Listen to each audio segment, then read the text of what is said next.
Hey guys, Pastor Joe, thanks for giving me a minute. I've never been so happy to report a low attendance in my life. So let me tell you what's going on.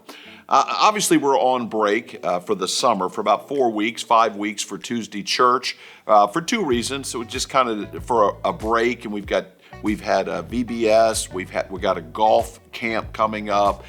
There's been things happening. We're getting ready to repaint the inside of the auditorium, and so that's kind of why we took this short break from Tuesday church. So that's some numbers down, and then Palm Bay has gone completely independent, and we rejoice at that. So our numbers this week were 3,300, and obviously, you know how we need to do this. We've got to get it back to 4,000. So keep inviting your friends and your family. In October, we're also launching a campus in Bunnell and one in New Smyrna Beach. We'll be telling you more about that. But first weekend in Palm Bay, and they had 400 people. Now, 6.5 years ago when we started there was 70 or so, and almost no children. I can tell you it was 400, probably 50 or 60 kids. There's 15 or 20 teenagers. They got 14 kids at camp this week.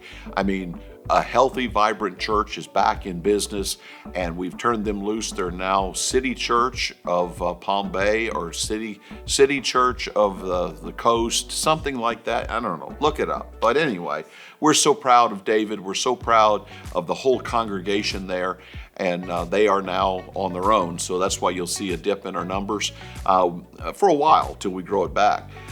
8 people accepted Christ and were baptized. We rejoice with that. We had 14 or more first-time visiting families. In fact, I can tell you that one of those baptisms was a visiting family. I mean, you just never know when you preach the gospel, you know, who's going to be saved. Fight for Freedom was incredible. I have nothing to report yet. I don't know about the money. I don't know about commitments. I don't know anything, but we'll keep you updated on that. But we're still taking money and commitments all the way up through February, through the Super Bowl, which is the most sex-trafficked weekend in the whole world. And I would encourage you to go see the movie Sounds for Freedom by Jim Caviezel.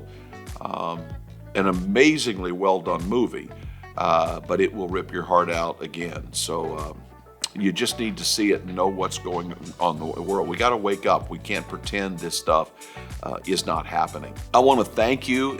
As always, you guys stepped up. We've got the homes for the reverse mission trip for the Lithuanian church that's coming in.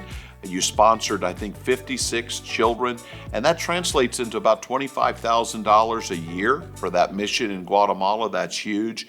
Vacation Bible School was an incredible time. About 200 of our children were there to learn about the Word of God, and I think they raised something like $3,000 for the children in Mexico City, Niños de Mexico. Camps are still going on. Be praying about camp. There's still several weeks of camp left at Lake Aurora and at North Florida. The Passion Camp, CIY, Christ in Youth, is where our teenagers will be going up in Tennessee, and we have several mission teams out, so lots to be praying for. Now, this weekend, we'll be looking at the second half of Genesis 31. And I encourage you to kind of do a deep dive, and we'll talk about the dangers of deception. Because we've talked about the dysfunction, we've talked about how everybody in the story is a liar. The only person you can trust in this whole world is Jesus, but we're going to see what happens when trust is eroded away because of deceitful behavior. I love being your pastor, and I'll see you somewhere, somehow this weekend.